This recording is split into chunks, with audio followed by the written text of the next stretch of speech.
के चक्कर लगाकर चांद की ओर एक लंबे रूट से बढ़ेगा और फिर चांद के चक्कर लगाकर लैंडिंग करेगा। हालांकि यह रास्ता काफी किफायती तो है, लेकिन इसमें हमें एस्ट्रोनॉट के लिए बहुत खाना, ऑक्सीजन और पानी की जरूरत पड़ेगी, जिसे स्टोर करने के लिए बड़ा स्पेसक्राफ्ट चाहिए होगा। और इस रास्ते से जाने पर 30 लाख किलोमीटर की दूरी तय करके हम काफी थक भी जाएंगे। इसलिए चलिए हम अमेरिका और रूस वाले सीधे रास्ते से ही चांद की तरफ चलते हैं।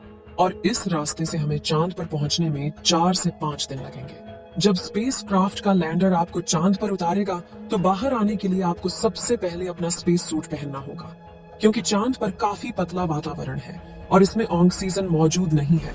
इसी वजह से सांस लेने के लिए आपको स्पेस सूट के पीछे लगे ऑक्सीजन सिलेंडर का सहारा लेना होगा।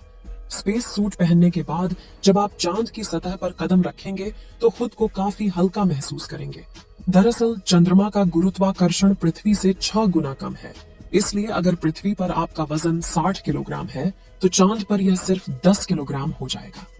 इसी वजह से पहली बार चांद पर कदम रखते ही शुरुआत में आपका बैलेंस बिगड़ेगा और आप चलने के बजाय उछलते हुए नीचे भी गिर सकते हैं। इसलिए चांद की सतह पर संभल कर कदम रखना जरूरी है। खैर, अब चांद की सतह की बात करें तो यहाँ पृथ्वी की तरह सीधे रास्ते नहीं बने हुए हैं, बल्कि चांद की सतह ऊबड़ खाबड़ है और यहाँ जगह जगह पर चट्टानें, पहाड़ और बड़े बड़े क्रेटर यानी गड्ढे हैं।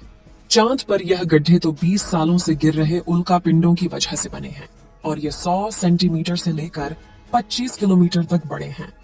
वहीं चांद की मिट्टी यानी कि लूनर सॉइल बिल्कुल ज्वालामुखी से निकलने वाली राख जितनी पतली है और इसका रंग भी पृथ्वी की मिट्टी से ज्यादा डार्क, बिल्कुल सीमेंट की तरह होता है। इस मिट्टी में खुरदरापन न होने की वजह से आप जैसे ही इस पर कदम रखेंगे तो आपके पैरों के निशान बन जाएंगे, जिस वजह से चांद पर सबसे पहले कदम रखने वाले एस्ट्रोनॉट नील आर्मस्ट्रॉन्ग और बज एल्ड्रिन के पैरों के निशान आज भी मौजूद है। अब चांद की खूबसूरत जमीन देखने के बाद साथियों, आप अपनी नजरें जब ऊपर की तरफ करेंगे तो आपको हमारी पृथ्वी भी दिखाई देगी। जैसे पृथ्वी पर चांद का उदय होता है, वैसे ही चांद पर भी पृथ्वी का उदय होता है। बस फर्क इतना है कि पृथ्वी से देखने पर चांद काफी छोटा लगता है और चांद से देखने पर पृथ्वी बहुत बड़ी दिखाई देती है। और यहाँ से धरती की खूबसूरती देखकर आप खुश हो जाओगे।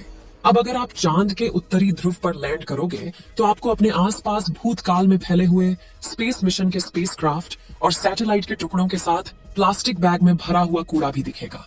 ये कूड़ा नासा के उन 12 एस्ट्रोनॉट्स ने फेंका है जो चांद पर जा पाए। दरअसल इन बैग्स में इनका मलमूत्र और खाने के रैपर्स और बिस्किट है।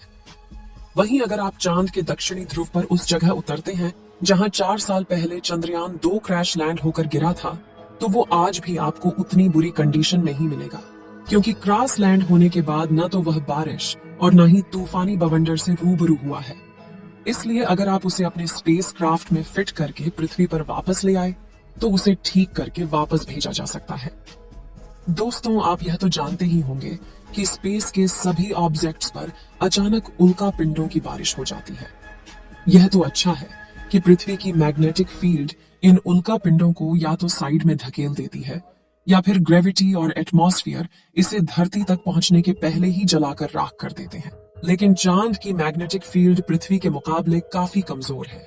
इसकी ग्रेविटी भी कम है और यहाँ घना वातावरण भी मौजूद नहीं है। इसी वजह से चांद पर लगातार उल्का पिंडों की बारिश होती रहती है। ऐसे में कोई भी उल्का पिंड गिरकर आपको पल भर में मौत के घाट उतार सकता है। इसलिए आपको उल्का पिंडों पर नजर लगाए बैठे कमांड सेंटर के वैज्ञानिकों से लगातार संपर्क बनाए रखना होगा। अब अगर आप सोच रहे हैं कि आप अपने किसी दोस्त या फिर लाइफ पार्टनर को चांद पर साथ लेकर जाकर गप्पे लड़ाते हुए अपने मून मिशन पर काम करें, तो आपको बता दें कि ऐसा मुमकिन नहीं है, क्योंकि चांद पर वातावरण न होने की वजह से साउंड वेव चल नहीं पाते। यानी कि अगर आप अपने साथी को कुछ बोलेंगे तो वह आपके होंठ हिलते हुए तो देखेगा, लेकिन आपकी आवाज नहीं सुन पाएगा। इतना ही नहीं, चांद पर आपको अपनी आवाज तक नहीं सुनाई देगी, मानो जैसे मोबाइल की तरह किसी ने आपको भी साइलेंट मोड पर डाल दिया है।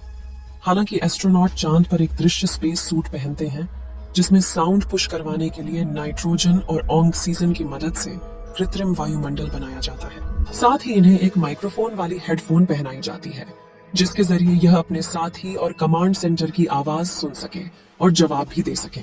अब दोस्तों, चांद पर अपने काम को पूरा करके जब आप सोने जाएंगे तो सुबह आपको सूरज की रोशनी नींद से नहीं जगाएगी, क्योंकि चांद को अपनी धुरी पर घूमने में 28 दिन लगते हैं, जिस वजह से चंद्रमा पर एक दिन 14 दिन का होता है और 14 दिन की रात होती है। यानी कि वहां का एक दिन पृथ्वी के 28 दिन के बराबर होता है। हम चांद का सिर्फ एक हिस्सा आज तक देख पाए हैं, और अगर आप चांद के पिछले हिस्से के अंधेरे वाले इलाके पर पहुंच गए तो आपके साथ काफी खौफनाक चीजें हो सकती हैं। बता दें कि चांद पर कई सालों से सोच कर रहे कुछ वैज्ञानिकों का यह भी कहना है कि भूतकाल में वहां कोई एलियन सभ्यता बसी थी। चंद्रयान 1 ने चांद की सतह पर वाटर आइस और हाइड्रोप्लस के रूप में पानी की खोज की है, जो इंसानों के जीवन के लिए काफी जरूरी है। इसके अलावा अंतरिक्ष में चांद ही पृथ्वी के सबसे करीब है, इसलिए भविष्य में वहां जाकर बसना हमारे लिए काफी किफायती साबित होगा। वहीं यहाँ पर हम एक और स्टेशन भी बना सकते हैं। इन्हीं कारणों की वजह से सभी स्पेस एजेंसी चांद में सबसे ज्यादा दिलचस्पी दिखाती है। तो दोस्तों, अगर भविष्य में मौका मिले तो क्या आप चांद पर जाकर बसना चाहेंगे? अपनी राय कमेंट में जरूर बताएं। आज के लिए इतना ही। आपकी आखिरी जिम्मेदारी इस वीडियो को लाइक करके शेयर करने की है। इसे ज्यादा से ज्यादा मित्रों तक शेयर करें ताकि उन्हें भी जानकारी मिल सके। और भी ऐसी ही नॉलेजेबल वीडियो के लिए अपने भरोसेमंद चैनल को सब्सक्राइब जरूर करें और बेल आइकन को ऑल पर सिलेक्ट करना बिल्कुल ना भूलें। वीडियो को अंत तक देखने के लिए धन्यवाद।